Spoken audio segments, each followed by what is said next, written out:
Over the next 8 weeks, we're going to have the marketing, we're going to have the resources, we're going to talk about the money. And so when we say game on, that means you're ready to take your business to the next level. Bring your actual business plan in. Where do you want to go? We came up with a plan to keep all of our commitments. Show me the money. How many customers do you want to have? How much money do you want to make? Do you want to buy a building? People are really scared of starting a website, but the website is everything. Viagra spends millions of dollars in marketing. What people buy into in your brand. There are resources available. Trying to match people with what it is that they need. LinkedIn relationships matter. We like to know who we're buying from and who we're doing business with. We have 8 weeks. Ready, set, go. So welcome everyone. Today is session 9, the extra bonus session, because at the BBPA we believe in giving more.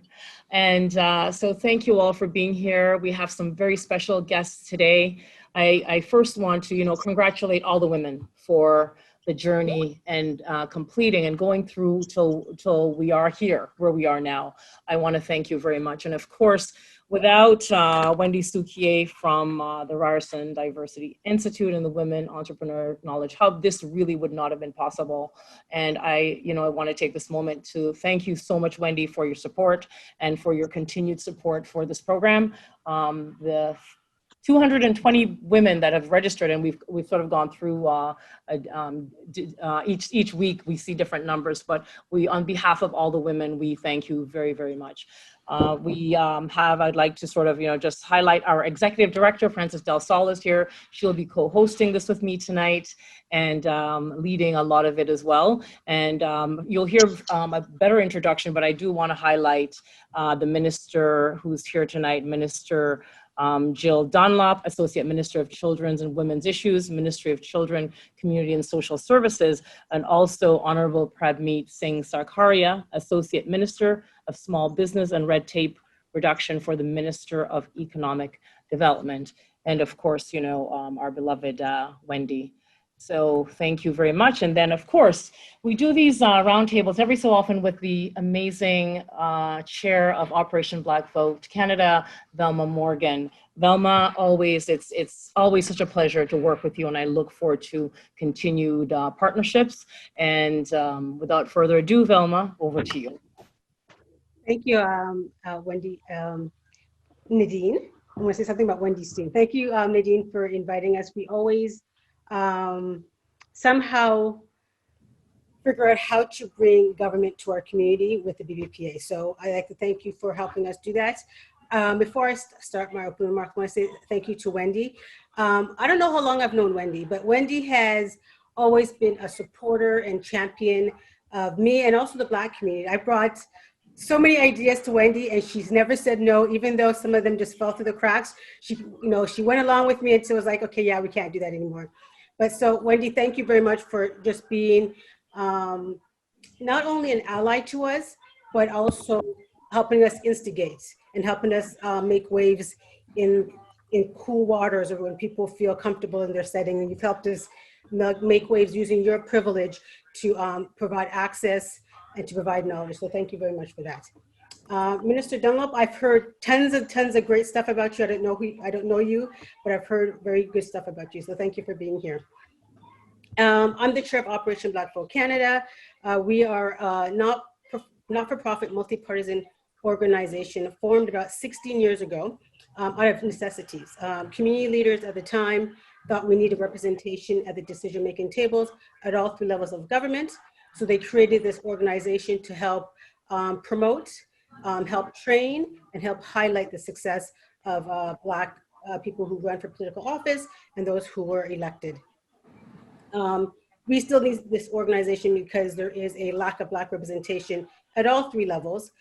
There's a lack of Black representation on agencies, boards, and commissions, and appointments. So we continue to lobby all 3 levels of government to ensure that when they're looking for people, that they come and contact our community, because we are ready to go. As Nadine likes to say, have to be ready. We're always ready to go. We provide these services through training and supports and resources. We have the annual Black Women's Summit. We have the Dinner on Politics. Currently, we have the 1834 Fellowship Program, where we're training 40 high potential youth to get into the area of public policy, an area that is much needed for our community. We also have in the month of October, because October is International or Canadians Women's History Month, we're highlighting Black women political leaders from across the country to just highlight their story. Now, a lot of people will say, I'm a teacher by trade. So a lot of teachers will say, you know what? I'm not political. I'm not into politics. A lot of people in government, entrepreneurs says, I'm not into government. I'm not into politics. But you know what? Government and politics is into you. Everything that you do is regulated through government. Whether you open on Sunday or don't open on Sunday, tax incentive, business credits, all done by government. However, government tends to do a rotten job. All governments tend to do a rotten job at engaging our community. So it is up to us to engage them. So I'm just going to give you a couple of ways that you can get involved. Minister Dunlop, maybe when she addresses, she can say yes, no, and maybe some highlights. But budget time. Your entrepreneurs, during budget time, there's a pre-budget consultations. Please try to get to those pre-budget consultations. It is your way of getting your voice and your concerns probably in the budget, or to talk about things that may affect you and your company. Then there's the budget. And this is where, you need to listen to the budget and comment on it, but also we need to figure out how to get you on a list so you can be in the lockup for budget day. So you're able to see the budget before everybody else. And then after the budget, there is a post-budget breakfast and lunch. And those are events that you can go to where you can get more information, more detailed information about what's in the budget and how it may affect you and your business. Another is government roundtables. And this is also where we're going to need a partnership between the government to ensure that we're on the list of different government roundtables that happen in every ministry in order for us to get our voices and our ideas on the table. And the last, and I think is most important one, is ABCs, agencies, boards, and commissions. All levels of government, they have tons of agencies, boards, and commissions. And these agencies, boards, and commissions basically are formed to inform the government of the day. Currently, I checked it last night, there are 262 vacant positions right now in Ontario for the different agencies, boards, and commissions. So the Workplace Safety and Insurance Board, they have a full-time position, which means it's a salary position. You get paid a salary for that. The Environmental Review Tribunal, Ontario Lands Tribunal, they have an associate chair position, full-time. Local Planning Appeal Tribunal, again, full-time position. So some of those positions are full-time, you get a salary, and other positions are per diem. So you may meet 3 or 4 times a year, and you may get 250 per diem or 500 per diem, or whatever the per diem is. But the main point is that you get to inform government and government policy. So I'm going to leave it right there. And if you have any questions, you can ask me later about ABCs. When I worked for government, I was one of the people in one of the ministries that I worked for to help appoint folks to agencies, boards, and commissions. So I know how important they are to the way government functions. And females and Black females, racialized people, are totally lacking in those areas. That's my spiel. I try to get done in 5 minutes as quickly as possible. Fran. Thank you, Velma. Your work is much needed because it includes us in decisions that affect us. I've always maintained we need to be in the war room if we have to be part of the process. So thank you very much. So we are on to Uju. Could you move the slides, please?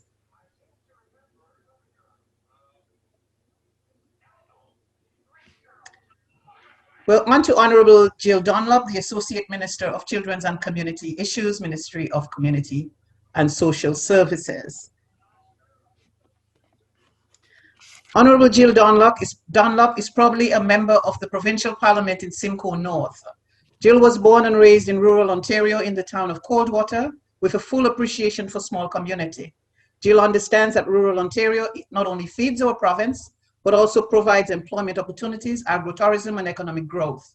Jill's passion to support the small business sector and enhance the skills trade is an important initiative for Simcoe North, strongly believing that they serve as the backbone of our economy.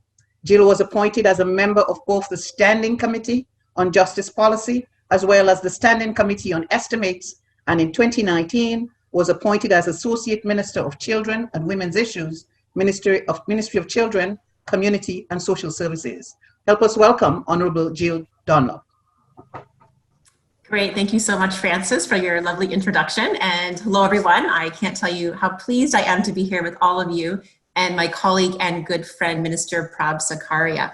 So I wanted to start off by addressing some of the topics that Velma just mentioned. Thank you so much for talking about agencies, boards, and commissions, because that's part of my mandate, is how do I help to increase the number of women in those positions. So I will, in the chat room quickly, maybe when Minister Sakari is talking, find the website for those postings and put it up for people to see, because I strongly encourage you to apply for them. There are many great positions that are either across Ontario or also specific to your ridings too. You also mentioned the budget and getting involved in that with the pre-budget consultations. So I would encourage you to reach out to your local MPP, because many MPPs will do pre-budget consultations in their own ridings, as well at the associations levels too. I don't know what lockup day will look like this year. I guess things will be quite different. Normally they were a group of people were brought together, but I don't think with COVID that is going to be happening. But I'm sure there will be many post-budget meetings online with chambers, etc. But it is definitely a good time to get involved and to have your say in the pre-budget or to learn more post-budget about that, and government roundtables such as this. I was looking at the agenda of all the great sessions that you've had. So thank you for adding a session 9 to bring government to the table as well, because it's so important that we're hearing from the ground up and making those decisions and not from Queen's Park down. So thank you for having my colleague and I here tonight. So we're in a meeting full of women who are professionals, entrepreneurs, and decision makers. Accomplished women who are helping to shape this province and guide its future. And Francis, you mentioned I'm the MPP for Simcoe North, so welcome to my kitchen in just outside of Orillia, Ontario. We still have a long way to go to achieve gender equality, especially since we know that the COVID-19 pandemic has had disproportionate impacts on the economic and social well-being of women, especially racialized women. A few weeks ago, I was able to speak at the Ontario Chamber of Commerce event for the launch of their She Covery project and the accompanying report. It was a chance to discuss and confront both immediate and longer-term challenges that women face in the workplace. And it's great to have the opportunity to be here again with Dr. Wendy Souquier. We've had several discussions on this, and it's great to be back with you this evening. This is something that I've been passionate about for a long time, and something I've been working on even before COVID with my great colleagues like Prab. We need more women in the workforce. We need more diversity in the business community. And with this information in hand, I would like to assure everyone that we are committed to ensuring that women are not left behind as we reopen Ontario's economy. Our government wants to build a province where every woman and girl is empowered to succeed, whether it be in STEM, in business, in skilled trades, at home, or anywhere else. The key is equal access to economic and social opportunities. That means increasing the number of women on boards and in senior management positions. This means training programs that focus on employment, pre-employment, pre-apprenticeship, and entrepreneurship specifically for women. This also means providing the resources needed for women such as yourselves to build and expand your businesses. I don't want to repeat or steal the thunder for Prab here, but I do have to applaud him for the great work that he has done to listen to the business community such as yourselves and then put what he has heard into action. I was personally very excited about his announcement last week and what that means for small businesses in my riding, but also the female businesses across the province. And it's a great step as our government continues to support businesses of all kinds through this pandemic and beyond. I know we have our work cut out for us.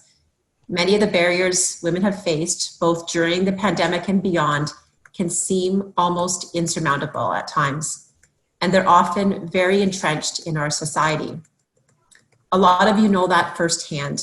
I've encountered barriers myself. But by continuing to work together, business, government, and even the nonprofit sector, I believe that we can change things for Ontario's women. And it's critical that we do. Because when we support women, particularly in sectors where they are underrepresented, we are supporting our economy and helping to build a stronger, more prosperous Ontario. And when we support small businesses, especially diverse businesses, Ontario will always be better for it. I look forward to hearing from all of the ladies on your ideas and concerns and learning what I hear tonight. And I look forward to also hearing from Minister Sarkaria as well. So thank you so much for having me tonight. Thank you, Minister Dunlop. What I heard that stuck with me is every woman and girl in your government is going to be empowered to succeed. I think hearing that, given that we've put this cohort on and we've had an abundance of women entrepreneurs interested in just that, in succeeding, but as you've identified, the barriers, the systemic and gender barriers that keep us behind, it is our hope that through your efforts, we will see a change on the horizon coming. And thank you. We thank you for your kind words, and we look forward to working collaboratively with you. Thank you, Fran. You're welcome. Our next, Uju, are we ready? Yes, we are. Can we move to the next slide, please?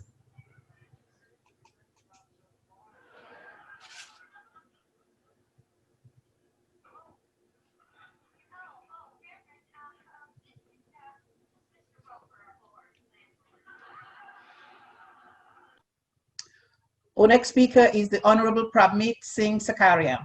He's the Associate Minister of Small Business and Red Tape for the red tape reduction in the Ministry of Economic Development. Honorable Prabmeet Sakaria is serving as the Associate Minister of Small Business and Red Tape Reduction in the Ministry of Economic Development. He is the Member of Provincial Parliament for Brampton. Prabmeet worked as a corporate and commercial associate at Miller Thompson LLP prior to being elected. He has a law degree from the University of Windsor, as well as a Bachelor of Business Administration from Wilfrid Laurier University, where he majored in finance. Prior to going into politics, he worked at TD Securities. Passionate about community services, Prabmeet is an active volunteer. He served in Brampton's Property Standards Committee and served on the board of directors for Hockey, Humanity, and Camagrow. He's also an avid sports fan who enjoys playing and watching basketball, baseball, and football. Help us welcome Honorable Prabmeet Singh Sakaria. Welcome. Thank you very much, Francis, and thank you very much for having me. And thanks once again to Minister Dunlop, Jill, for her incredible introduction and to what I'll be speaking to. But she did a great job of covering much of what I also wanted to address. But I've had the absolute pleasure and opportunity of working with Jill on a lot of these projects. In fact, one of the first projects that right before the pandemic we put forward was a roundtable focused on our small business success strategy, of which a pillar was how do we advance the interests of female entrepreneurs as we look into the future. And Jill was a great help with me. We did a great roundtable, had a great group of female entrepreneurs, pitched us on ideas. But then very shortly after that, we did get a bit sidetracked because of the very challenging time that was before us in terms of the pandemic.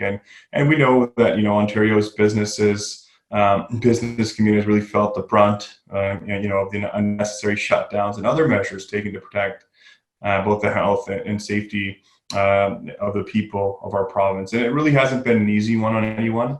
And unfortunately, the impacts have been outsized for our Black and racialized communities. And so as we look towards an economic recovery, it's fair to ask what the government is doing to support, our small businesses and our entrepreneurs.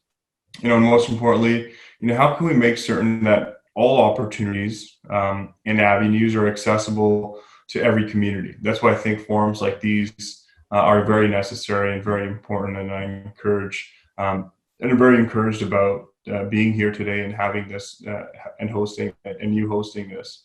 It's really our diversity that gives our business community the ingenuity to thrive and compete worldwide. Our economy depends on the success of our small businesses and entrepreneurs across all regions and sectors. And that boosting Black participation in every aspect of the economy is an essential part of a recovery and sustaining future growth. And that's why we want to work towards solutions that can really bring that forward. Last week I had the opportunity to introduce the Main Street Recovery Plan and the Main Street Recovery Act. It provides, many Main Street businesses the ability to adapt to the demands and challenges of the pandemic to pursue new opportunities and growth, whether it was, a $60 million investment into the cost of offsetting PPE. Many businesses that this is targeted towards is those that have been left or haven't, businesses where they haven't been able to qualify under some of the other programs that were put forward by both the federal and provincial government. It's a very niche targeted on some of our smallest businesses. I've also been very much focused on modernizing regulations, whether it's those who are in the restaurant industry, those around the logistics industry, very targeted and niche objectives. But it's, our success will really be measured about how much, how diverse communities across Ontario can come together, whether it's during this recovery or post-pandemic, and get out of this. And we know that this starts with communication. And once again, why I'm so, I appreciate the opportunity to be here alongside my colleague, Jill as well, who is a champion on this issue. We need to hear from you directly to understand, what are the barriers, what are the issues, and what might those potential solutions look like that we can work together with the UN. We're here to listen to Black communities, the Black business community at large, and move toward into a fair and equitable economic recovery. While we look for others, further solutions to continue our ongoing dialogue, I would like to know what is available really to support you right now. We're trying to put forward, so we have 17 regional innovation centers across the province, or what we call as RICs, as well as the Ontario Centre of Excellence. I urge everyone to leverage, their expertise and services and any of your business needs as well, because they can provide those.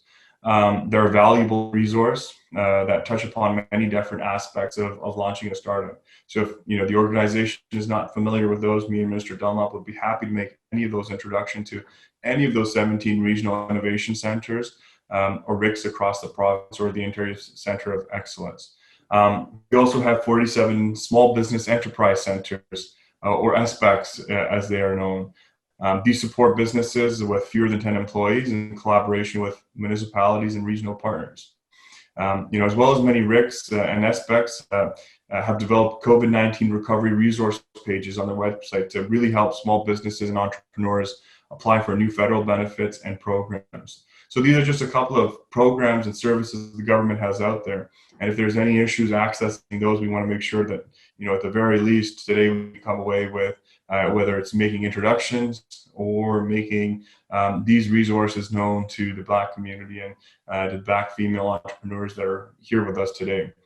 But more importantly, I really look forward to this opportunity to chat, have these discussions, work with Minister Dunlop to bring forward equitable solutions that can not only support the participation of women, but Black women, racialized communities across the province. So thank you very much once again for having me here today, and looking forward to working with all of you. Thank you, Minister. I am excited that you're also looking at how you can advance female entrepreneurs, because that's what we're talking about today. That's who we've got on the line. We've got a group of really excited and willing and able young Black women who want to pursue their careers, and with your assistance we can definitely make some headway. And also that it is fitting that you would recognize the impact on Black and Black businesses and other businesses of color has been doubly compromised with the COVID crisis. When you talk about how can diverse communities come together? Well, the BBPA is the resource you need for that, because we've worked on the Little Jamaica project, and we went in there and we spoke to the businesses. We saw the impact that first the LRT and then COVID had on on many Black businesses, but the impact was on the Black businesses in that community was great. So the BBPA is happy to align with you and work with you so that we can make some impact and some headway into understanding what is happening to our communities and helping them rebuild, because like we all agree, a diverse community is a stronger community. We need to help those who are the weakest at this time. Thank you, Minister, for gracing us with your presence. So right now we will move to questions and answers, and we will ask the ministers as we have some questions. Uju, I don't know if you have any questions in the chat. Right now we don't have any questions. Someone is asking if we can get notes on the names of the facilities that were mentioned. We also have Nadine who's asking what type of services does the renovation centers offer? So I can jump in there if you would like very quickly. So I'll have Ian from my office. Either we can email you a detailed list of every regional innovation center, but specifically there's 17, so they're spread across the province in every pretty much region. So you'll get a couple in the Peel region, as well as Toronto, Eastern Ontario, as well as Northern, Southern Ontario. And the aspects the same way, a bit more of this small business enterprise centers. And so they both kind of serve two different purposes. The regional innovation centers are more targeted towards startup type businesses that might be more tech oriented. The small business enterprise centers, anything and everything for a small business owner, whether you want to open up a new restaurant with, one employee to up to, fewer than 10 employees. It could be any business. They are a great resource for you in terms of whether you have questions about, what kind of forms do I need to, what kind of incorporation do I need to do? Or when you're in your business, if you need access to data, access to, some consulting services that those individuals can provide to connect you with different resources, different individuals in the community, that's what they really offer. And each of them offer also a COVID-19 resource page now. Many of them will have both the support from the federal, provincial government, and municipal government all into one kind of database. So it's much easier for all of you to access that information. And so we'd be happy to either follow up on an email, give you more detailed information. I think we'll do that regardless, but just for the chat, we can, if you've got a specific location you're looking at, we can send you the name of that location or make an introduction ourselves to see how, those innovation centers, or RICs as we call them, or SPECs can help out in advising businesses that are on this call. Thank you, Minister. We will, if you send it to us at the BBPA, we'll definitely make sure that everybody gets it. Thank you, Minister. We have another one from Sue, and she says, does the SPEC provide any guidance regarding trademarks for business names and others? As long as it's not legal advice, they will provide you and guide you with where to go, where to register, how to register, any information you might have. But trademarking and licensing is a very legal heavy process. I've had the opportunity to kind of do some work in that. So they won't be able to submit a patent application for you, registered trademark application for you. But they can guide you towards what you might need to consider, what you'll need, resources in order to do that. Some people will do trademarks on their own without lawyers. So they give you the guidebooks on how to potentially do that. But anytime it would be, legal advice, then there would not be an opportunity, or they wouldn't be able to go that far. But they could definitely connect you with and give you as much information as possible to take you to the next step. Thank you, Minister. Jill, we do have a question for you. And Kadeen Cooper wants you to speak a bit more about the government opportunities that are available for women, or provide where we can get those resources. Okay, great. Thank you. Kadeen, I actually put the website in the chat room. So if people want to save the chat or write that website down. Velma had also mentioned it earlier about the agencies, boards, and commissions on that website. So of course, those are open to anybody to apply, but I think it's really important that women are applying, because if, you know, we don't have women applying to these positions, then we're not going to see it, you know, that the numbers go up in those areas. And I think that was also a good point too about the number of women in politics too. We have a record number now, but you know, if women aren't encouraged or confident enough to even put their name on the ballot, then we're not going to increase that number. So I think it's so important. And I was actually talking recently with a counselor in the town of Coburg, and she was looking at a mentoring program at the municipal level for women. And she was talking about, you know, encouraging high school girls to enter this program. And I said, you know, I think you need to also look beyond that, because I think back, you know, in high school, I don't think many girls are thinking I want to be a politician when I grow up. But if you look to women entrepreneurs and business leaders, those are the women that I think, you know, when women are approached and suggested that this is something that you should look at doing, I think the more times that we're asked, then we start to get that confidence in ourselves and think, well, you know, why wouldn't we do that? We can put our name on a ballot just like anybody else can. So I, you know, always strongly encourage women to do that, and, you know, reach out to other politicians, whether it's at the municipal level or the federal level as well, but and of any parties, right? As women, I think we all need to be there to help each other and encourage each other to put your names out there. I think it's really important. So I strongly encourage women to do that as well. Thank you very much, Minister. And speaking of mentorship, there's a question here that Gisela is asking, and she wants to know if there is a mentorship program attached to the renovation centers. So they're, you know, whether it's the regional innovation centers or the aspects, they'll advise you and they will guide you. So that they wouldn't, so they wouldn't have a formal mentorship program, but much of the work that they do would be in a mentorship format. But what many of these businesses actually have at their resources is businesses that have gone through their processes before.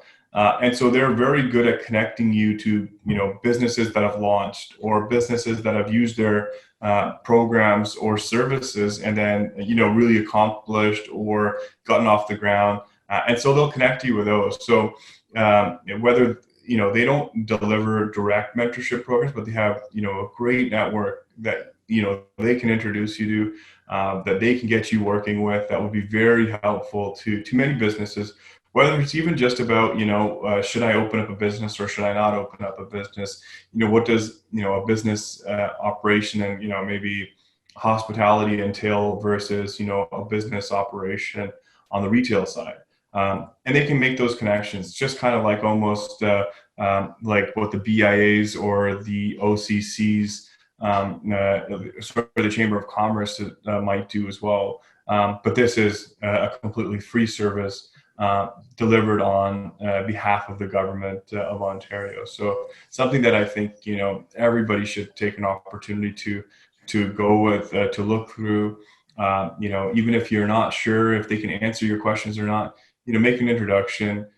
You might find something there that's very helpful for you. And these are resources that are available free of cost to any of you that are put forward by the government. And, you know, many of the resources that exist, you know, even if it's something as simple as applying for a grant, applying to see what grants might be out there available for people. These aspects can, you know, very easily identify those opportunities for you as well and give you some guidance towards that. So I think it's a great ability to tap into a great network that can then help you mentor. Thank you so much, Minister. And we have a comment from our partner, Professor Wendy Sukie as well. And she highlighted that there are some starter incubators that will help get folks started with basic business plans and more, like Scaden Court, for example. We have one question from Velma, so I'm just going to give the floor to you to ask your question. I actually have two questions. Two questions. Dunlop. I was wondering, do you have an advisory group that advises you? And if you don't, would you consider setting up an advisory group of women and having women represented from our community on that advisory board? Oh, sorry, I thought I was muted. No, I have Indigenous Women's Advisory Council set up currently because we're looking at the government's response to the Missing and Murdered Indigenous Women and Girls report. We set up a council specifically to deal with Indigenous women's issues, but I'm very open to looking at a council to advise on issues for sure. I sent you my email address too, so we can connect. And my second question is something that Fran touched upon. I grew up at the St. Clair and Christie area, so Eglinton and Oakwood was my stomping ground. That's Little Jamaica. Little Jamaica is being destroyed, and we're wondering what the government, if any, will do to help those small businesses up on Eglinton, because if they're gone, part of our culture, part of our history is also gone. Yeah, so on that specific issue on Little Jamaica, that's the one in specific reference to Eglinton, the crossover, right? I believe it is. Yes. Yeah, so there's been significant delays in that project. Continue to be significant delays in that project. I'd be happy to take on specific suggestions that you might have in terms of that area. I've had it briefly raised to me, I believe, at a roundtable a couple of weeks ago. I was on with members of a BIA, I believe it was, who first brought this to my attention. Now, there's obviously a lot of businesses along that line have been struggling quite a bit, but I wasn't very in tune with what specific issues were on the Black-owned businesses. So I'd love to take the opportunity to learn what those challenges were that I think, as Fran even mentioned earlier, there was a significant notable impact on the Black-owned businesses versus the other owned businesses. So I think this gives us a good opportunity to look at that. And then as we, find opportunities to whether it's, through new funding streams, new programs, tax grants, tax cuts, that's, I think, something that we can really micro focus in onto as well then. And if there's any even gaps, even during COVID, if there are any gaps that are being missed, would be happy to have the opportunity to see if there's opportunities for us to find ways to help those businesses. But we want to do whatever we can to preserve, whether it's that history, those Jamaican businesses, because they do play an integral part, not just in the city, but for the overall culture and the fabric of the city as well. Thank you, Minister. Awesome. Thank you, Minister. Currently, we don't have any other questions, so we can just go ahead, and when more questions come in, I would highlight them.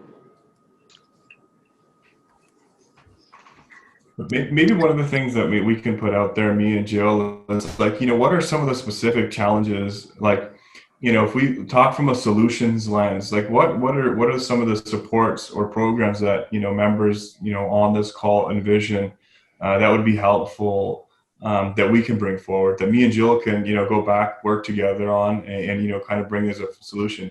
Has any thought been put towards, if there was an ask in front of the government, what would that ask be? And then how can we help you with that? Maybe put that out there in terms of identifying whether it's specific programs, specific funding, tax cuts, tax grants, like something like along the lines. I don't know if we can just throw that out there for discussion purposes. Please don't let them leave without giving them 3 or 4 takeaways. This is an opportunity. I've never heard a minister say that. So take this opportunity and let's let them leave with 3 or 4 asks. So Minister, I'll take the lead on that one. I will tell you that one of the problems we've identified for our Black businesses is lack of access to capital. And that lack of access to capital is grounded in the systemic barriers.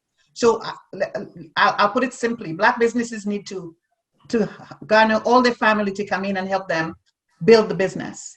And because they've spent everything they have, then they don't have anything to show the bank that they have because they've put it all in the bank. And, the bank won't give you money if you don't have money, right? So access to capital is really one of the critical factors that impact us.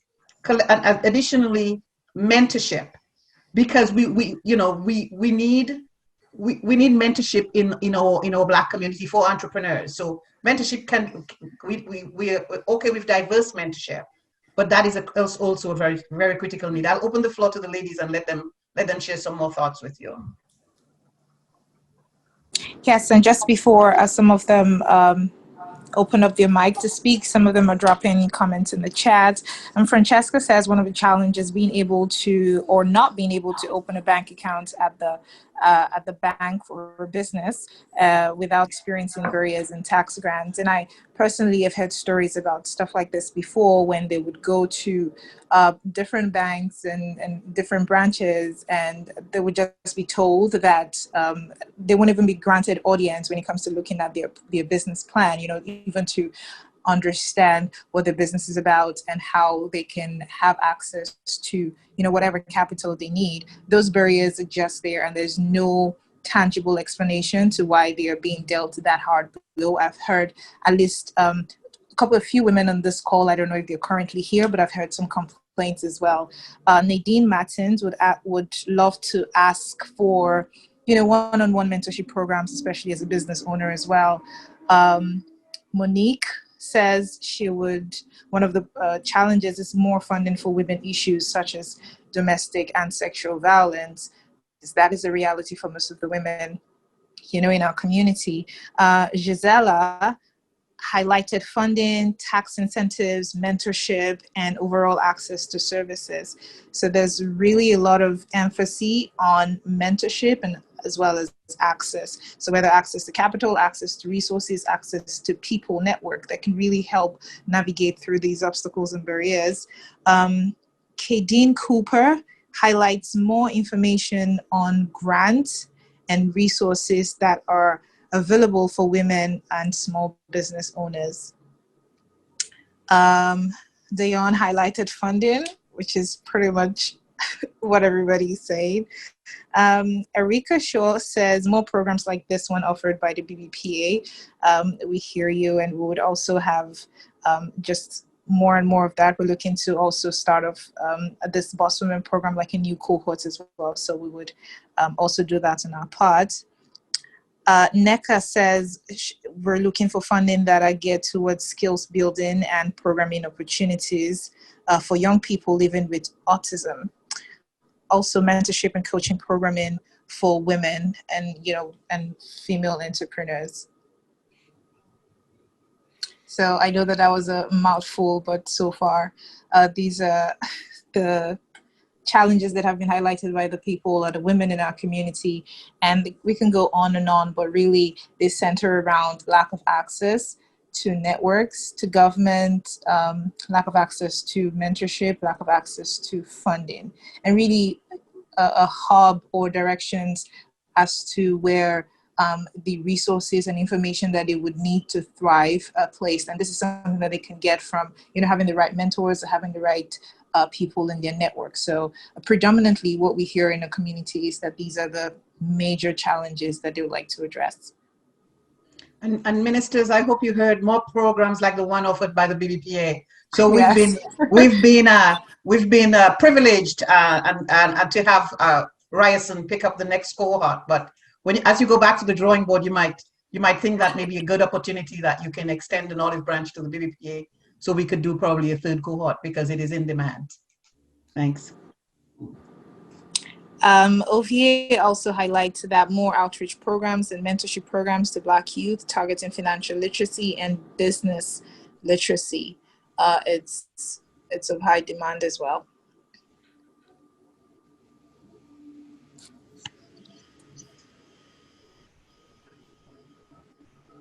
It's interesting. A lot. That's more than 2 or 3 takeaways. A lot around mentorship and coaching, I think, is really important too when we're looking, across all sectors, whether it's entrepreneurship or women in trades. I think it's so important that you have to see yourself doing that to be it, right? So I think that is really important. And it's interesting to comment about access to where these programs are, because I think for Prav and myself, we're ingrained in all the time, but there seems to be programs coming from every level, whether it's provincial or federal, and sorting your way through that too. It's important. to know like what would be the best resource for people then to be able to have access to that. Because I know we can probably find it on all our different websites, but you know, what's that, an easy path forward to know what are the programs that I could apply for my business based on the size, etc. I think it's, you know, you almost need to, it's difficult to navigate the system sometimes because there are a lot of resources available, but which ones would be applicable to your own business? Yeah, no, Yes, just to, agree. Go ahead, Minister. Sorry. yeah, sorry, just to echo off that. No, those are some really good points, but one of the ones that echo quite a bit, sorry, there were one that came up, access to capital, mentorship, and just as Minister Dunlop just mentioned, so on the awareness of the programs. I wonder even, you know, how many of the people on this call even know about any of the regional innovation centers or the aspects prior to today, right? So I think that highlights some more significant, like just highlights issues in terms of how the government, whether it's communicates with, you know, different communities, or how we can do a better job of, you know, connecting, whether it's with the BBPA and doing, you know, having them on some sort of opportunity for us to get more of this messaging out, so members in the community know, you know, what services, what grants, what's available for them to be able to use. So those are all points, you know, well taken for us that I think me and Minister Dunlop can really go back and see. And I think that, you know, the issue around awareness, I think there's also many, and I know Minister Dunlop actually did a great job on this just last week. She was at a conference from her social media I saw, you know, promoting trades within, you know, not just women, but I think in the Black community. I remember hosting a roundtable with members of the Black community about right before the pandemic in February, where many of them raised the issue of being connected to the skilled trades and not having access to the skilled trades, or just, you know, the community not being aware of the skills gap. You know, there's thousands of jobs still to this day unfilled in that industry, and how can we, you know, leverage the Black community to be a part of that solution as well? Just because historically, many of those communities don't go towards the skilled job or skilled trades type of job. So I think there's a lot of work that we can do collectively here, work together, and really bring some meaningful change. But, you know, those are some really good takeaways for us to work on. You mentioned just communication. The one issue that our community continuously have across our board is access or entry point to government. They just don't know where to enter. So I think communication is key. And I would suggest, you know, yes, the BBPA, different organizations, but we also have several media outlets that's, you know, we pick up, we read, or we listen to. So perhaps, you know, when you're doing your ECHO announcements, that you do it with these organizations or Black organizations, or through Black media, because then you could get to us directly. That's a great idea. And if you could send us a list of the Black media, like Minister Dunlop and myself would be more than happy to even pass it along to our official comms teams, that so anything that the government delivers gets to those media outlets as well. I hope there's no misfire there, because that's a very easy fix from our side. And even point of contacts, you know, we'd be happy to be those for you guys if there's any questions or concerns, you know, or if there's any information needed to access certain programs. From the business side, you know, economic development, you know, happy to take any of those questions as well, or issues that many members of your community will be having. I'm all about increasing that transparency and making sure that everybody has, you know, equal access to every single program that's out there. No one should have it, you know, be disadvantaged just because, you know, they're not traditionally aware of those programs or haven't been able to access those. So we want, from that perspective as a government, to be as transparent and open as possible to ensuring everybody has an opportunity to get on to access those grants.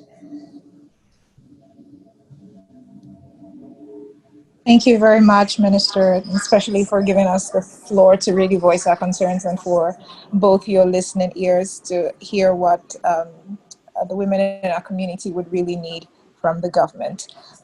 for now, I'll just hand it over to Fran so we can go ahead with the agenda, because I believe the next is the idea pitches from our women business owners. Well, thank you very much, ministers. I think it's Velma who is going to be doing the thank you, if I'm not mistaken. I can do it. Yes. So I would like to thank you both for taking the time out of your busy schedule. I know, being responsible for women's issues and small business entrepreneur during this pandemic, you're very, very busy. And so we thank you for being with us here this afternoon and just sharing some of your initiatives and opportunities for small businesses and entrepreneurs. We greatly appreciate it.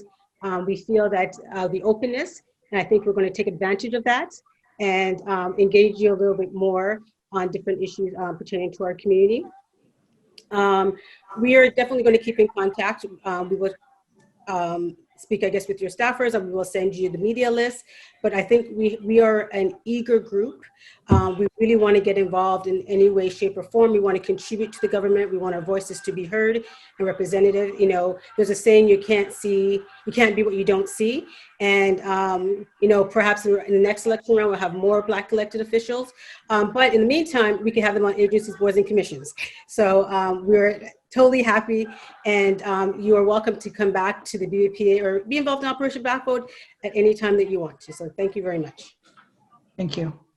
Thank you. Thank you so much. Thank you, ministers. You're welcome to stay with us, but we know that you're very busy. So we understand if you have to leave us, but we're going into some business that the young women, the young entrepreneurs are now going to pitch. So like I said, you're welcome to stay with us. It's all good. They're going to pitch these ideas, so it's going to be good. Yes, it's all good. So let me introduce our partner to you. It's not often that we find a gem in our community like Wendy Suke. She's often referred to as an ally of the Black community. And I'm biased because she's also at Ryerson, my alma mater. So we have more than one reason to love Wendy. So Dr. Wendy Suke is one of Canada's leading experts in disruptive technologies, innovation, and diversity. She's written more than 200 papers in technology, information, and management, and is co-author of the bestseller, Information Nation. Canadian Leadership, From Java to Jurassic, she's the founder of the Ryerson University's Diversity Institute, which she founded in 1999, and it's aimed at promoting the participation and advancement of underrepresented groups. She has assisted organizations in becoming more inclusive through innovative programs, such as Diversity Leads funded by the Social Services and Humanities Research Council, impediments and evidence-based strategies for promoting diversity in organizational business. Dr. Suke holds an MA and an MBA from the University of Toronto, a PhD from Schulich School of Business, York University. She completed the Executive Entrepreneurship Program at MIT. Could you move up, please?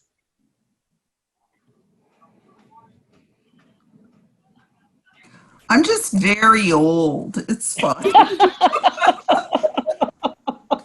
When your body's more than a screen long, it's no, but it's well worth it. So she's an ally and she's great, and a partner and a friend and somebody that we cherish. So help me welcome our partner tonight, Dr. Wendy Suke.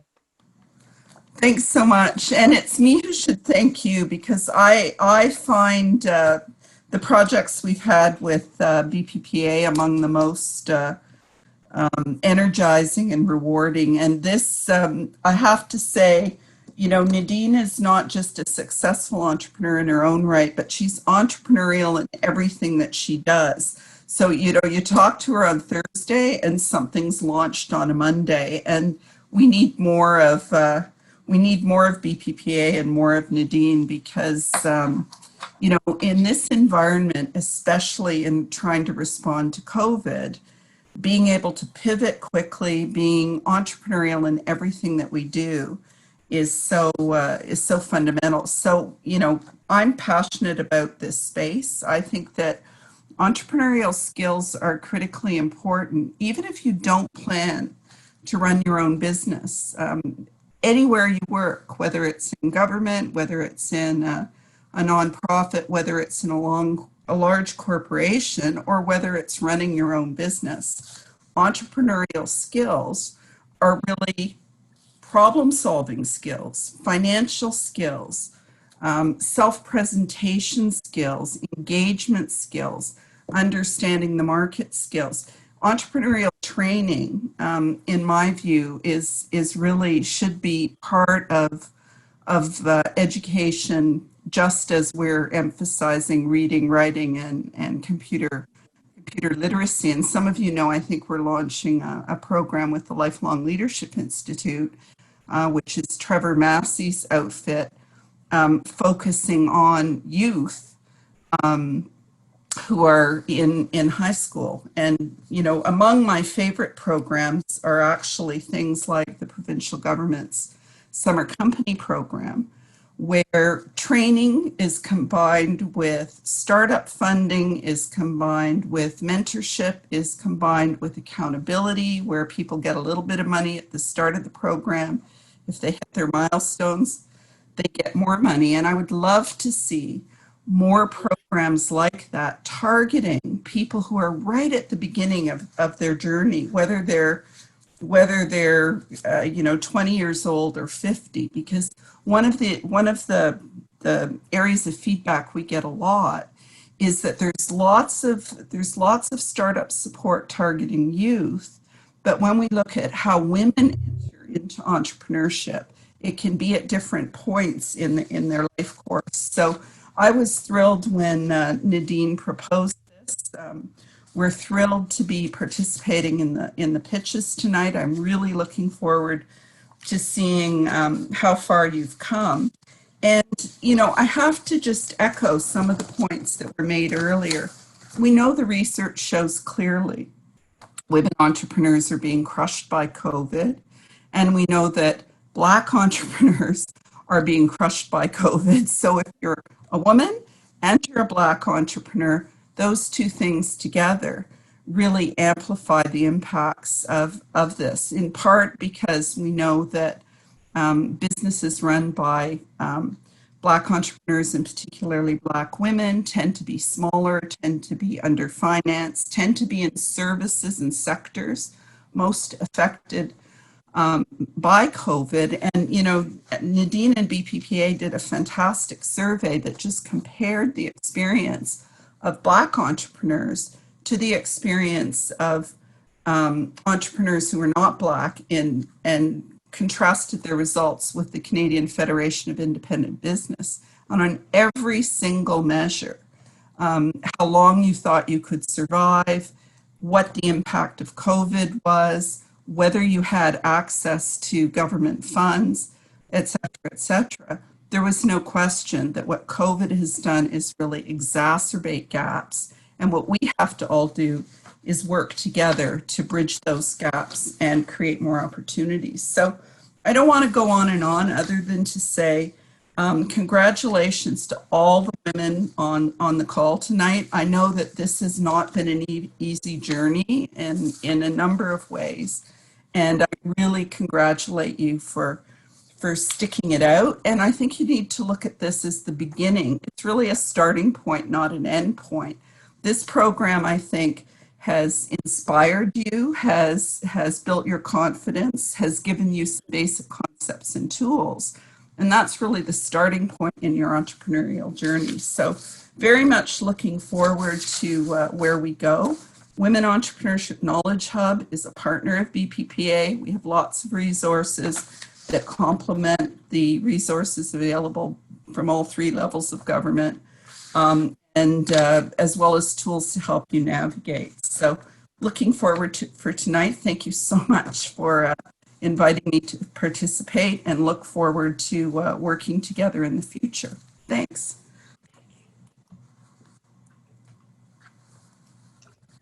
Thank you, Wendy.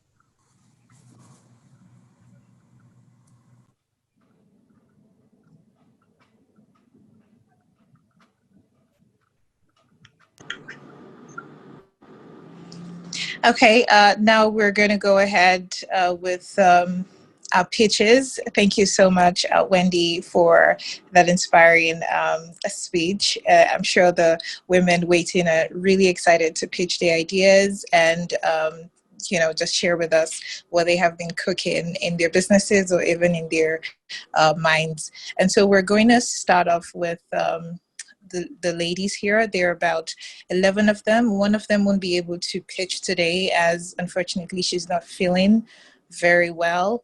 But she submitted her pitch, and so that was shared to you before this meeting. But we'll start off, because we're just trying to be on time. We'll start out with Shadane Brown, and her business is Original Noir Custom Creations. And so Shadane, if you're here, please just unmute yourself. You have 2 minutes, exactly 2 minutes, and not 1 second more. I thought they had a minute. Uju, I thought they had a minute. It's 2 minutes. 2 minutes, okay. So start the It's clock. 2 minutes. Start the Yes, clock. so 2 minutes. Or 2. 2 minutes. Start the clock. Okay. 2 minutes. Okay. Are you ready? Yes, I am. All right. Your time starts now. Okay, I'm so honored to be able to pitch my my business, Original Noir Custom Creations. It's really 4 tiers. So we have craft kits, paint kits, custom pieces, and then my favorite portion of it is our mobile craft party, which was just launched in May. So briefly, our craft kits and paint kits are just something that was created because of COVID. I had launched my mobile craft party and then couldn't see anybody because we couldn't go out and we couldn't be social. So I decided to create craft kits and paint kits that people can order. I have a list of different kits and craft kits, and they can just go online on my Instagram, order those, take them home, and create beautiful pieces at home and be super creative with that. I love to see my favorite, my most popular one is a Dreamcatcher kit. It's $15. With everything that you need to put together a Dreamcatcher kit, but it also has a meaning. I put dream cards along with the Dreamcatcher kits are to put their dreams and their goals and hang it somewhere that they can see it daily. They're manifesting their dreams and goals. Paint kits, you can do this as a birthday party. You can do this by yourself. People who have a birthday party, they all come over and they paint together and create beautiful pieces. Mobile craft party is my most favorite part. It is where people all ages can invite me over to facilitate a craft party. So depending on the theme, make mugs and alcohol, ink coasters. I really did this because I have such passion for women. I want to be able to learn how to grow a business, then pass this on to other women. Show them from the ground up how to build your business. And also, look at it as like an Avon or a Mary Kay where I can have reps. They'll be all over the world, all over the city, and be able to facilitate their own mobile craft party, but also own their business. This is something that they'll be able to grow and build a community of strong women and entrepreneurs through my mobile craft party, all of its tiers. I don't know if I've run over my 2 minutes. Any questions? You're right on time. Thank you so much for sticking to time, Shadane. Awesome. Awesome. Thank you. And so we would go on to the next person, Kadeen Cooper. Are you ready? Yes, I am ready. Thank you so much. All right. Your time starts now. Awesome. Well, first of all, I just want to say thank you to Nadine and Udu. This program has been awesome. I kind of joined a little bit late, but I've signed up again for the other sessions that you're going to be hosting. I am a HR professional with 16 years of experience specializing in talent acquisition. And last year, I decided to quit my job to do career transition coaching full-time. And the reason for that was because I felt that the roles were becoming a little bit too transactional for me. I'm a very invested person. I want to see every single woman thriving and successful in their careers. And even during this time of the pandemic, I have been able to connect with a lot of women that have been displaced and have lost their jobs. So I recently created a career growth accelerator program that it's a group coaching program specifically for women, because I want to create that community and that tribe so women can know that they are not alone, that they are supported during this job search. So what I will be covering with them is their value proposition. So we'll go through an assessment, self-assessment, to strengthen their skills, for them to also know and identify what their skills are, what their weaknesses are, opportunities, threats, and how we can navigate that. So some of it will also be unpacking any challenges that they have, because I strongly believe that until you unpack those challenges, it's going to be hard for you to step forward. Because being an HR professional, we can pick up on when you're desperate and when you're just looking for a job and have just been applying to things. So I want to make sure that those barriers are away so that you can shine and put forward your best self. So there'll also be biweekly accountability calls as well, so that you are able to keep track of your goals and to achieve those goals and to smash them.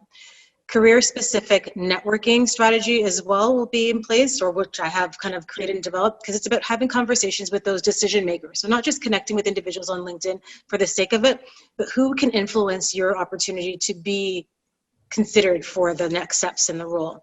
So you would get biweekly calls with myself, micro celebrity branding, so your value proposition. So if I was to ask you who you are, what you do, and what you say, within 30 to 60 seconds flat, you should be able to articulate that well, as well as conducting mock interviews and videotaping them and recording them. So you're able to see how you show up to someone. So whatever your body language cues are that we need to work on, how you articulate your value add, knowing your resume. So screening your resume and auditing your resume to make sure that it's concise and consistent with both your resume and your LinkedIn profile, because they should be one and the same.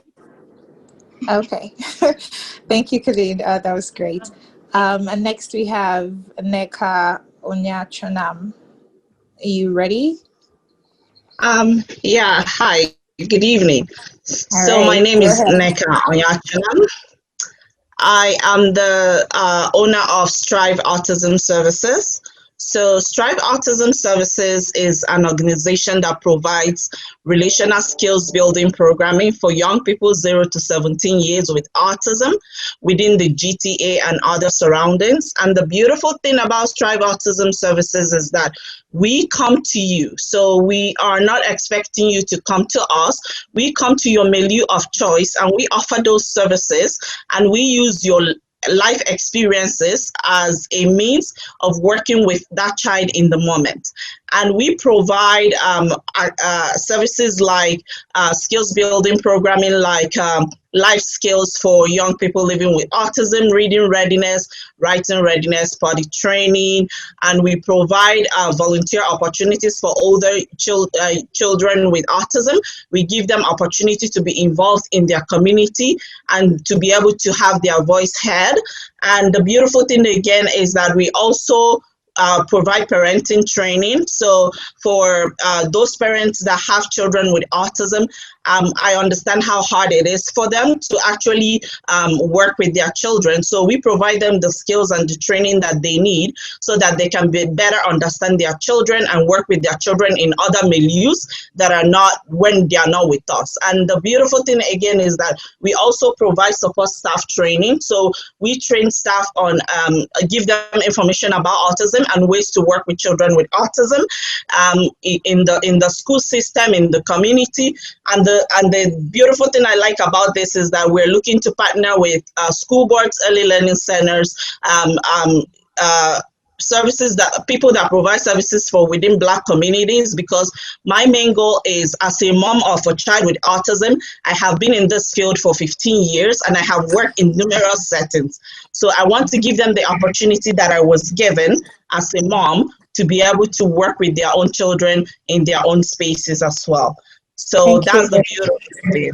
Thank you. Thank you so much, Neka. Thank you. And so we have next is Janelle Polidor. Are you here? Are you muted or not? Okay, so we'll go ahead and call on the next person, who's Slaya Mwamba. I'm sorry if I didn't get your name correctly, but you're next. So you have 2 minutes. Okay, can you guys see me? Yes, we Yes? can. Okay, perfect. Go ahead. Okay, so my My business idea is basically creating a repertoire of resources for pregnant Black women. I'm not sure how much you guys know about the healthcare field and maternal health, but I am someone that has a background in healthcare, and Black women are subjected to a lot of racial inequalities that that perpetuate discrimination in hospitals, and a lot of Black women are dying in the process of giving birth or in the process of being pregnant because doctors and nurses are not listening to their pain. So what I want to create is proper information and a list of Black healthcare providers that can specifically help Black women access equitable healthcare services throughout their pregnancies, not just during the pregnancy, but even after labor. So the healthcare professionals that I want to incorporate are nurses that are specialized in labor and delivery, as well as midwives and doulas that can help Black women throughout their pregnancies and during labor. And also I want to create tools for Black women to be able to advocate for themselves, to make sure that their voices are being heard in the healthcare system, to make sure that when they are expressing a certain concern to a doctor, the doctor is not dismissing it. So it's all about empowering Black women to be able to get the healthcare services that they need to make sure that their babies are healthy, and to make sure that Black women are not dying in the healthcare system as a result of being pregnant. I'm not sure, again, how much you guys know, but just to give you a little bit of a background, Beyonce, when she was pregnant and giving birth, she had this issue. Serena Williams as well also had health complications as a result of her pregnancy. So these are the kind of things that Black women go through that nobody is talking about. So I want to create a space for those issues to be addressed. And also something else, if you guys can see on camera, I am also the author of a motivational journal. So these journals come in pink, black, and in turquoise, and these journals include 50 motivational quotes and 50 positive self-affirmations to implement on a daily basis. And it's also a journal that includes sections to write your goals and personal reflections, and they also come with customized pens to go with each different color of the journal. Yes. Thank you. No problem. Thank you, Slaya. Next, we do have Francesca Serwa of Cultivate. So if you're here, please go ahead. Okay. Good Yes, evening. you are. Okay. Good evening, everyone. My name is Francesca, and I'm the founder of Cultivate. Cultivate is an Afrocentric inspired self-care line aimed at working professionals to promote wellness within self. In October 2020, Cultivate launched its Afrocentric inspired candle line, and to date, we've made 8 sales, which is very exciting, and 1,400 store sessions all throughout USA and Canada. As a therapist and someone with lived experience and research done on my own, when it comes to mental health in the Black community, there's a stigma. And not everyone can afford supports like therapy, counseling, or a yoga session, which allows folks to suppress their emotions and cope with it in unhealthy ways. Currently, we do sell online at cultivate-self.com, and our goal is to continue selling online, as well as provide local delivery to promote brand awareness and build community relationships. We believe that we've created a very relatable brand, and our values are empowerment, self-awareness, and impact. Currently, the global wellness market is valued at $4.3 trillion, and the candle market is valued at $11.7 billion. Each market is expected to thrive all throughout 2025. The candle market, although is quite saturated, but we've managed to find a white space between Afrocentric scents, as well as essential oils to reduce stress, enhance mood, and add to one's inner health and wellness benefits. Today, we're asking for the grant, the $2,500 grant, and if we win the pitch, it would be used towards our startup fund and invested in research and development for other wellness products we plan to launch in 2021. Overall, the mission for Cultivate is to allow consumers to be aware when they need to take some time for themselves before it's too late, to dwell within and cultivate self-care. Thank you. Thank you, Francesca. Right on time. Thank you so much. And next we have Kizzy Gross, Gross from Amora Wellness. Please go ahead. Hi, are you able to see me? Yes, we are. Okay, so my name is Kizzy Gross, and I am the CEO of Amore Wellness and Beauty, and we have a dual purpose. So we do have an online store, and then we have programs that we run. So for the online store, we offer products. So we have facial soaps, we have portable steamers, lip scrubs, things like that that better your skin. And then we also have a variety of jewelry for every woman. So we have like vintage pieces, we have bolder pieces for the conservative woman as well. And then so that's focused on the external beauty and helping women to understand, I think a lot of people where things are, faked, a lot of women don't accept their natural beauty. And it's about understanding that at your core, you are good enough, you're still beautiful. And then the programs that we run, I think we're lacking spaces for sisterhood and mentorship and uplifting. So we did a program in February. It was called Pretty in Pink. And the pink symbolized more than femininity. It was about flesh and humanity and being in this space where you're surrounded by women that will uplift you. And we did this program. It was called Pink on the Inside, where each woman got to write down something that, that hurt them, that they were struggling with, that was besetting them, and another woman got to take it out and give encouragement. And we saw a woman from a variety of ages, giving advice, giving encouragement, and it was so uplifting. And these are some of the things that we plan to do. We plan to do programs with regards to domestic violence, self-image, and again, sisterhood. So again, we're all about learning to love. Again, amor means love in Spanish. So it's all about learning to love yourself internally and externally. Thank you. Thank you very much. Next, we have Doreen Holmes. Hi, am I able to share my screen? Oh, you like to share your screen? Okay, Okay, I'd have to stop mine, but you can do that all, you have to do that all within your 2 minutes. Okay. So I'll just start while I'm waiting for this to get going. Can you see it? Okay. You can share now. All right, perfect. So I'm Dr. Dorian Holmes. I specialize currently on online healthcare for the active soul. I have been in business for over 10 years now, and I have actually started to build a brand that's gone beyond just my clinical work, including colors that look like this, if you can't see that. I work with modern, educated, well-traveled, health-conscious, fun. I think a lot of people tend to have very unique experiences with me as a healthcare provider. In my own experiences, I have found some difficulties, so I created a Better Belly Butter. This natural belly butter is especially for women of color to prevent and minimize stretch marks due to pregnancy. The reason why it was created was basically because of my own experiences, especially when moving from the States to Canada. I was at a loss for products that were natural and healthy. And it was very important to me because at almost 40, while I was trying to get pregnant, it's very important to make sure that what I was putting in my body and on my body was very pure. So I had to create something that would be worthwhile. So this product is for women that are 26 to about 42. And the cream obviously helps to prevent and minimize stretch marks, but also offers a way to shore up your relationships. The cream is actually a ritual that you perform with your partner or other loved ones that are participating in your child rearing experience.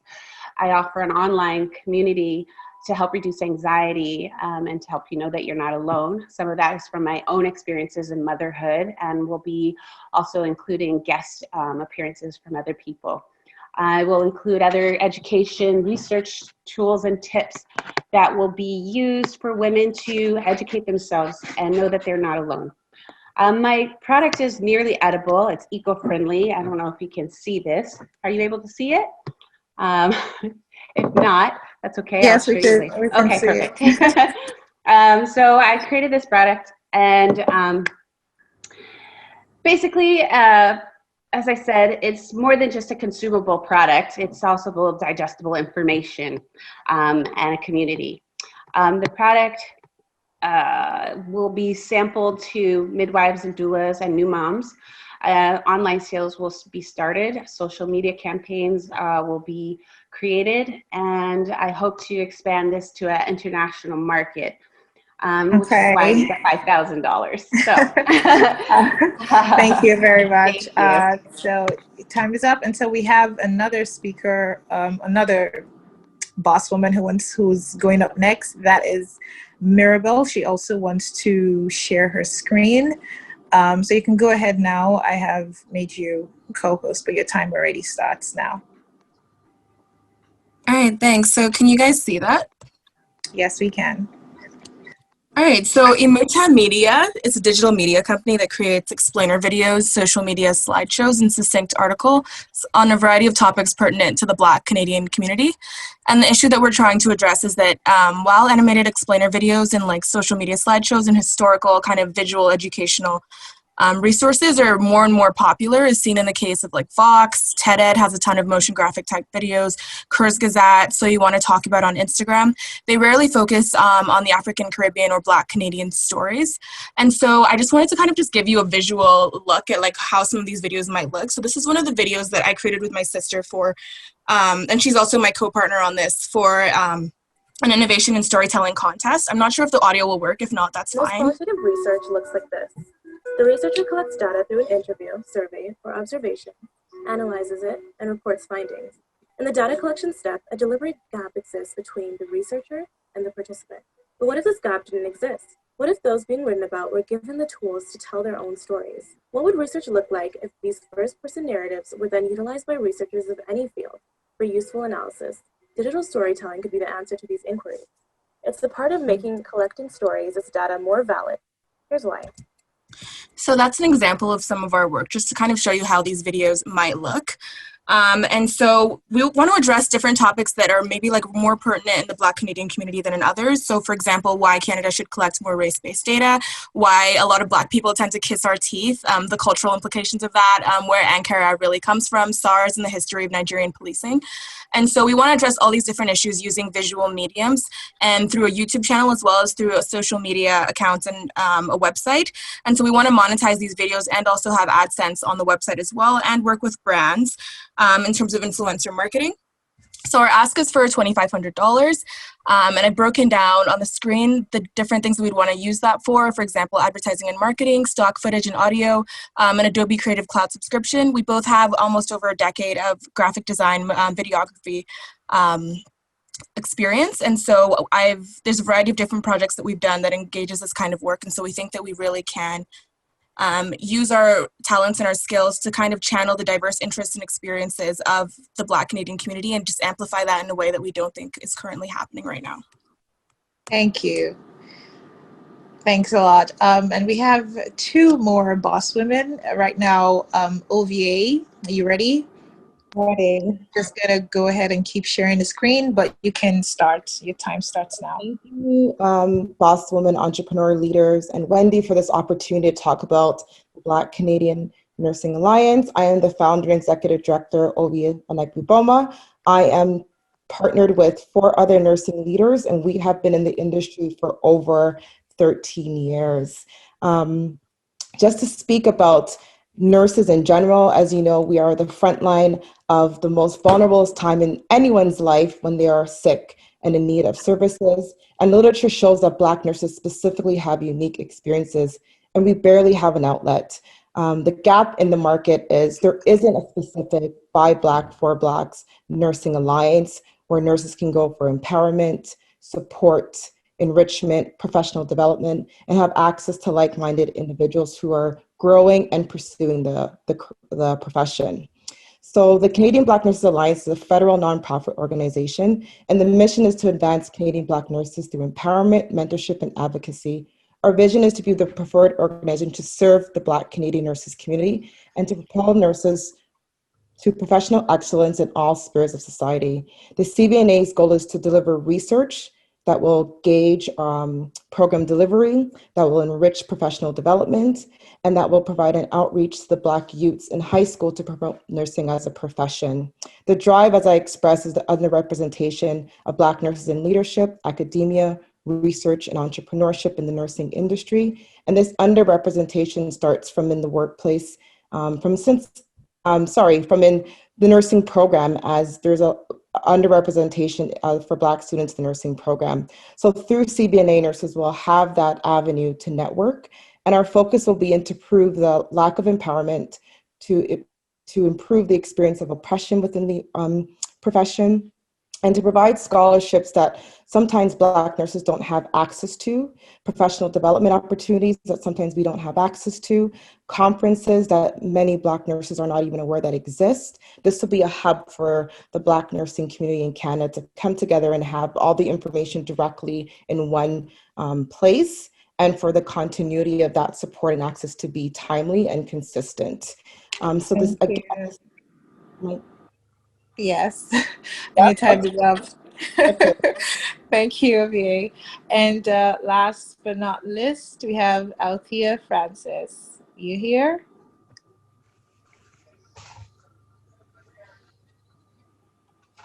Althea Francis, are you here? Okay. And so that yes, I am. Oh, okay. I guess you were muted. All right. Yes, go ahead, and your time starts now.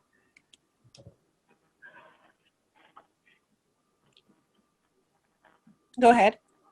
I'm not able to see. Are you able to see me? I'm not sure. Yeah, we can see you. Yes, I can see you. Okay, so I'm not sure about the position, but I would like to thank everyone for participating and even for having me. I signed up just willingly. I started my business in 2009. I had health issues and I had to restart. Can you hear me? Yes. Yes, we can. No, my apology. I thought I heard a question or a noise in the background. So basically, my business, after hearing everyone else's pitch, I've known that there are a lot of hard workers behind the scene, but a lot of people aren't taking care of themselves overall. So I'm focusing on the geriatric midlife crisis individuals. And it's going to help in the sense that individuals are now moving to working from home, and they're going to need a lot of life skills, entrepreneurial skills, which I do have. 30 years in human resources. I have my postgrad in fundraising and volunteer management, as well as I'm a certified life coach. And that means nothing because everyone is skilled, but I'm actually have to live what I'm speaking now. It's not about the accolade, it's actually practice and walking the talk. And that was the hardest journey for me. And that's a lot of things that a lot of people aren't implementing in their lives, is the retirement or actually having a fulfilled life, work-life balance. And it's also outsourcing, it's delegating. So it's being proactive. And that's actually taking our health seriously, not just the professional, but the personal. And this is where alignment comes in. And then when we're helping ourselves, we're better able to help our communities and so forth. But we're also an example for everyone else along. And I also will be helping and mentoring as well along the way. So even with that pitch, I'll be working and getting that feedback and then move forward. So thank you. Thank you. Yeah, that was right in time. Thank you. And that brings us to the end of all the amazing peaches. So what we're going to do, I'm just going to quickly stop sharing my screen. What we're going to do now is our judges are quickly going to, I'm going to move them to a separate room where they are going to deliberate on the pitches as well as the documents that you shared earlier. And in 10 minutes, or less, depending on how fast they are, they will come back and then they will let us know who our two winners are. Okay. So just and then maybe while we're going to the room to have a look at the pitches and deliberate, you can send the link out so everyone can fill out the survey. It's really important, team, that we complete the survey just so we can get an understanding as to who's in the room, what your business goals are, what your business is, and things like that. So if you could fill out the survey, if you have not done so, that would be much appreciated. Thank you. Okay. Awesome. So just give me a second. Let me do that.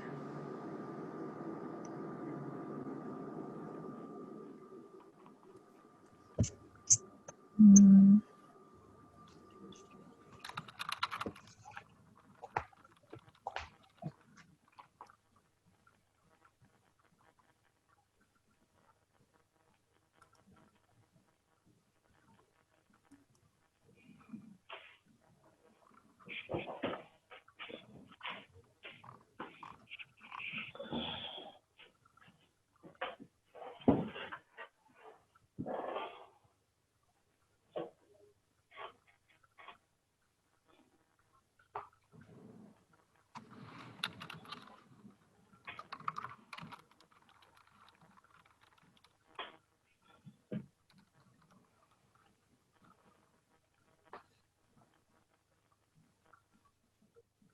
Richard, you want to get us in the other room, myself and Wendy and Fran? Yes, that's what I'm doing right now. So You are? Okay, moving great. Okay. to you. Yes. And just, you know, I'm getting some responses in the chat box. If you've just started, you know, we're going to be starting back up in a few weeks. I think the date is going to be November, the first Tuesday in November. We're starting. We're just going to rejig a few things. We have to finalize a few things leaving this session. We have things to send to the women who attended from the very beginning. And so we'll be sending those out. And the next session will be starting on November 4th, like the first Tuesday in November.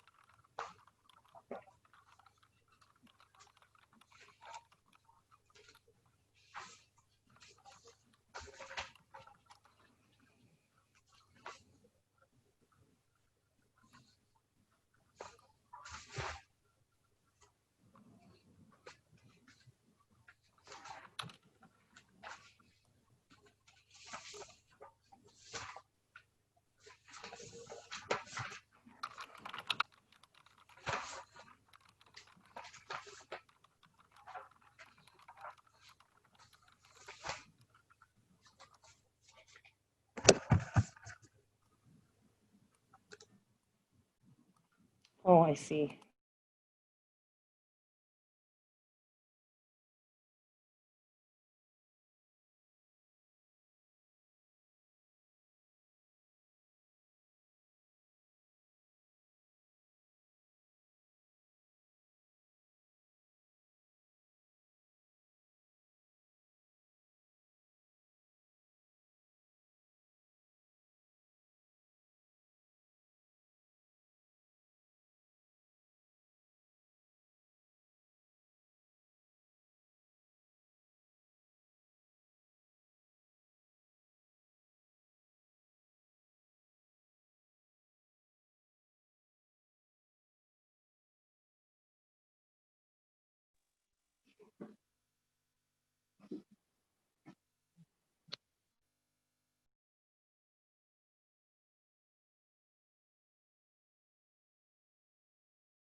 Hello, ladies. Can you hear me?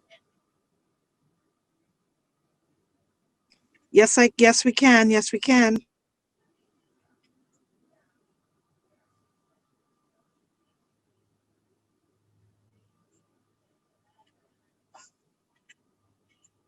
Hello. Hi, I can hear you. I can hear you. Okay. I think I was muted. How's everyone doing? Good. Yeah, how did the pitch go? Everyone did really well. Very impressive. Yeah, I am particularly very impressed with, everyone who pitched. Any one of us, Hetty couldn't because she had some health issues, and our prayers are with her. But for everybody else, amazing work. I'm just gonna, encourage us to fill the link that was shared earlier from Ryerson University. If we don't have it, I can put it again in the chat, because it's really important that we have all of that data collated. And I remember one of the questions that one of us asked was, access to like a hub of resources where you can see people's business examples of business plans, for instance, or access to resources, things like this. When we have all this data collated, then we can know exactly what we need, and then preparations can be made to give us these things that we need. So I'd really encourage us to fill the form. I think I'm gonna put the links again in the chat here, just so that if anybody hasn't, just go ahead and fill out the survey. I'm assuming that some people haven't filled out. Let me just get the link. What did we think about our guest earlier today? The Minister Jill and Minister Pandit.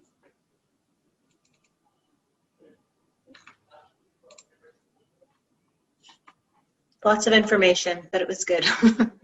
Yeah, yeah, it was a lot of information. I particularly liked that he was open to hearing feedback from us and trying to understand what we need as a community. So I think that was one of the highlights. Yes, and I think he seemed quite genuine. Where sometimes people ask you just to fulfill a part of their presentation. I felt like he was really listening, and I feel like something's going to be happening after. I think he's going to do something about it. Exactly, I feel the same way as well.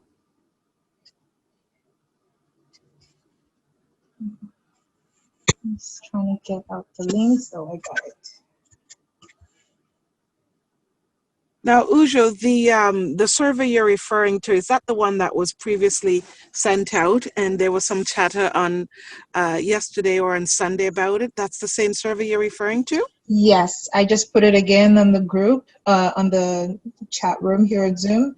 It's the same link, so if you have a business, just fill it out just so that we can gather as much information as we can about your needs, your business needs, and our partners as well as the government can attend to them with the right data.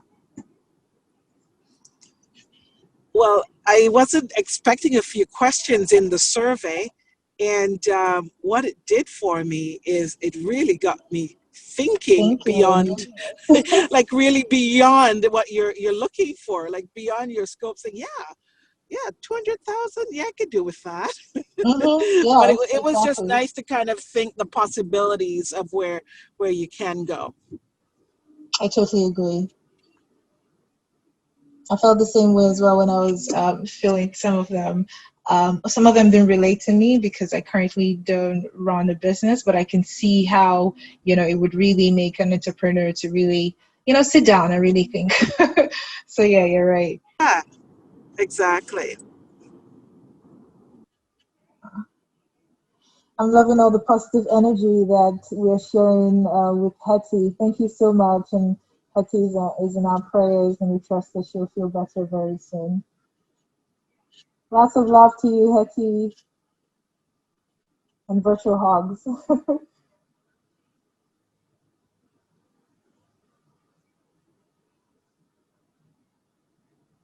Meanwhile, how did we all spend our Thanksgiving weekend?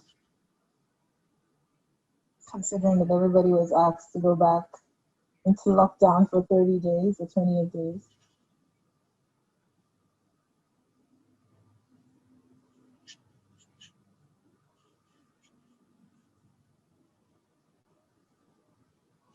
Oh, nobody did anything fun?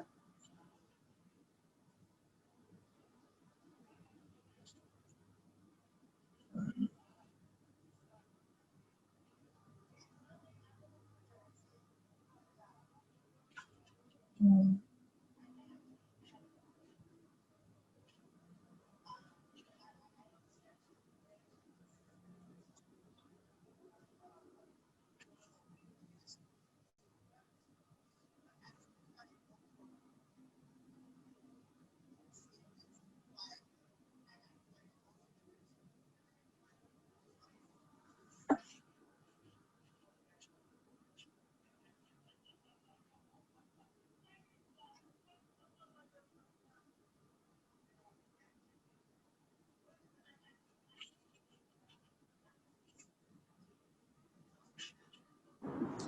Uju, Yes, I'm here.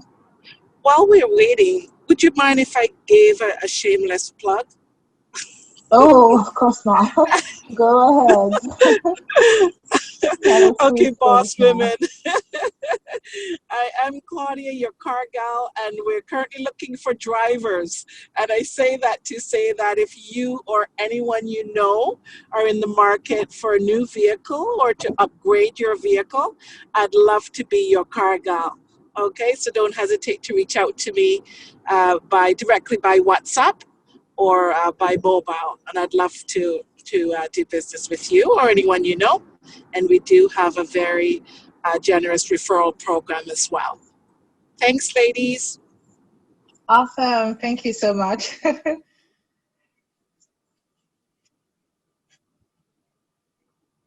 And everyone, please, when you have need for her services, please contact her. We're on the group together, so you can always reach out to her. I mean, we have each other and we have to support each other because that's how we grow our economy and we grow our community. So yeah, that's great for you to do that. Thank you. I'm just gonna hop out briefly to check on our judges and then I'll be back.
All right, ladies, judges are coming back in less than a minute. So I know that we've gone a little over time, but we should be wrapping up in a few minutes. So I'll be bringing in our judges now.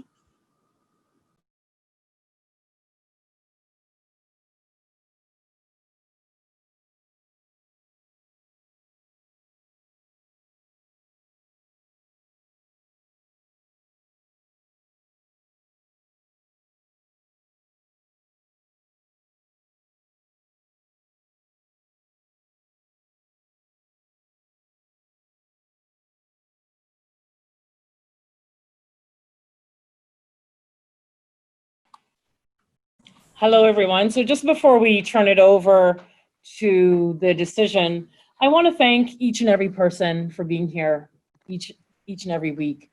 The participation has been amazing. Your commitment to your business is inspiring. Even for me, who has an established business, I've learned from you as much as you have learned from the program. And I want to thank you very much for participating. We're going to be starting again November 4th. We're going to have a lot of interesting things that's coming up over the next 2 weeks. We're going to shape out a few things that's going to be different, some tools, some resources. And when we meet back again November 4th, if any of you choose to join up again, it will be great and we welcome you back. And also, tell a friend and tell a friend and tell a friend. All right, so I thank you very much, and it was an absolute pleasure and privilege to work with each and every one of you. Thank you. Fran, for Wendy close. Well, I just want to say thank you to everyone, and we know that the effort you put into making this happen. We enjoyed this cohort, and we look forward to the next one. But we want to say to you that while we are going to be selecting, we'll be selecting 2 people today. Know that you've made that effort, and you're approaching that milestone. But we are here as the BBPA to give you the support you need to get you to the next level. So please continue to call on us and understand that we will support you, and join the next cohort and tell your friends to tell friends. Thank you again for joining us and making this a success.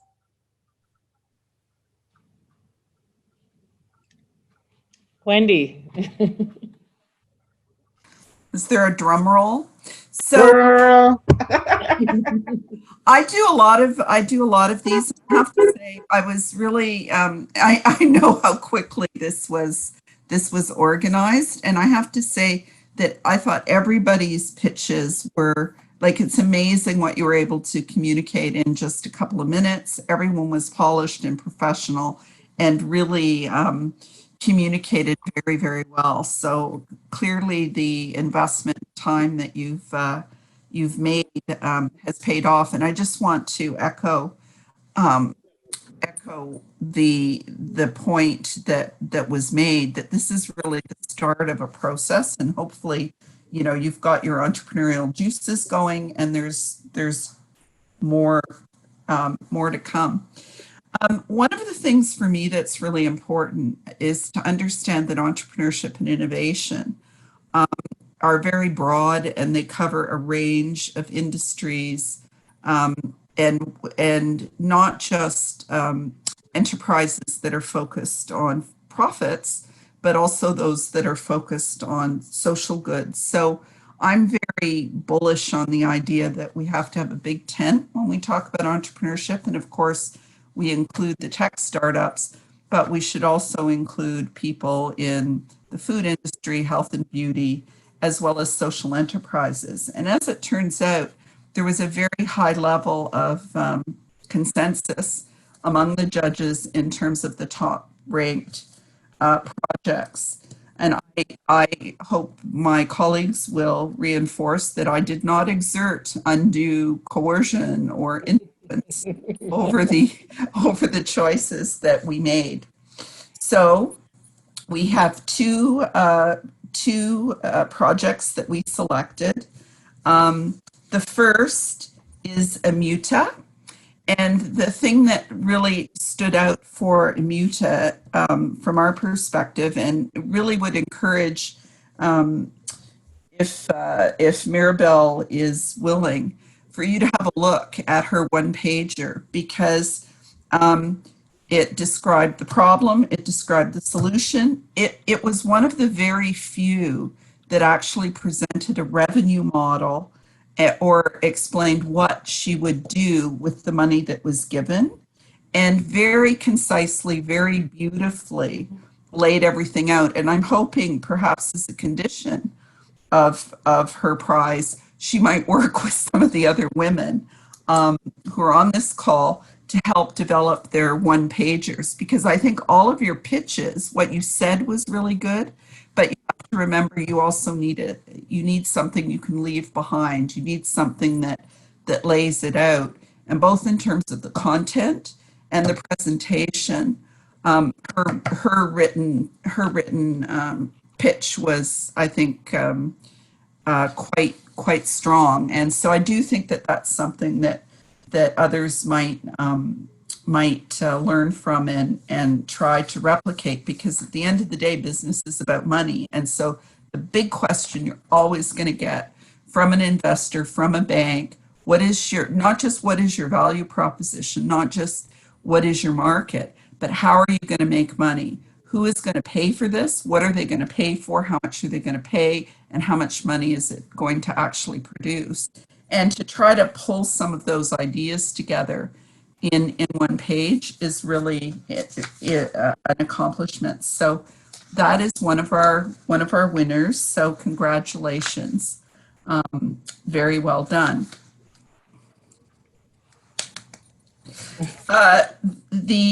The other award winner was a more challenging decision in some respects, because we had so many good proposals that really were addressing very important social needs, business opportunities, and so on.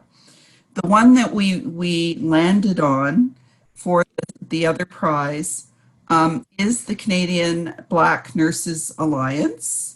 So congratulations to Ovi. And I think probably what tipped the balance for that particular initiative was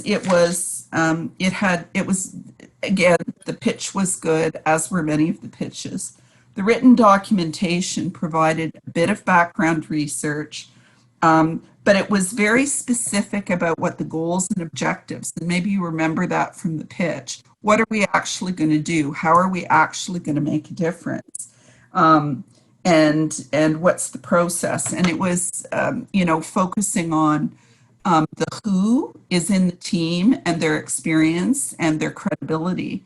Really, I think, helped us feel as if investing money in this initiative would produce results very quickly. Whereas with some of the other initiatives, it wasn't clear that a $2,500, a $2,500 Watch your mouth.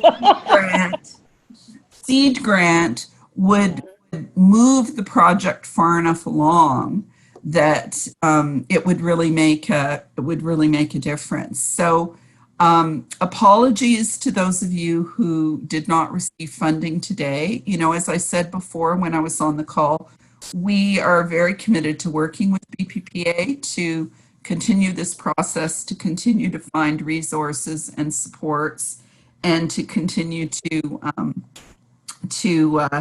do what we can to help reinforce the efforts of BBPA to provide opportunities and strengthen the entrepreneurship ecosystem. So with that, again, I want to say that all of you did a great job. All of you really are winners, and I'm sorry we didn't have more money to hand out, but I feel very good about the two prize winners, and we'll be coming back to see if we made good choices, and they're going to produce the results we hope for. Thank you very much. Thank you very much, ladies. Well done. Really, really well done. And, as we look forward to the next session, you now know what to expect. I always say is, stay ready. In business, the first thing is to show up, and the next thing is to show up ready.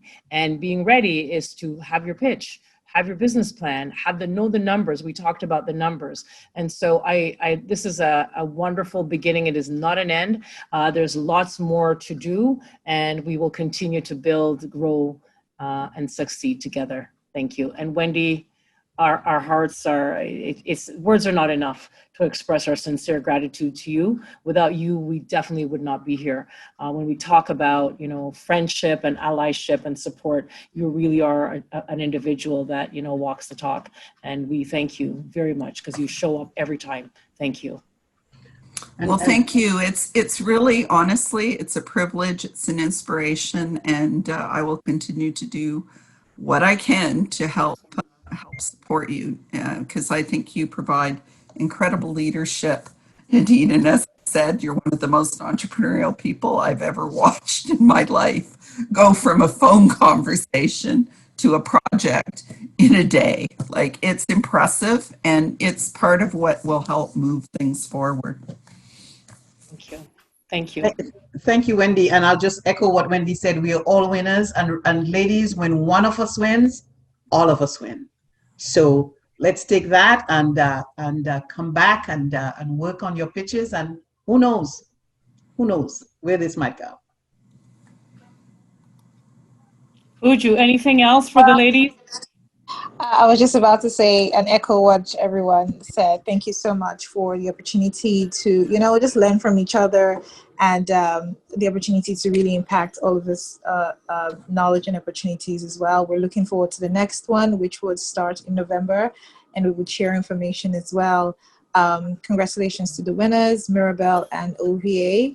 And I'm looking forward to, greater stories as well. Congratulations to all the other amazing ladies who pitched their ideas.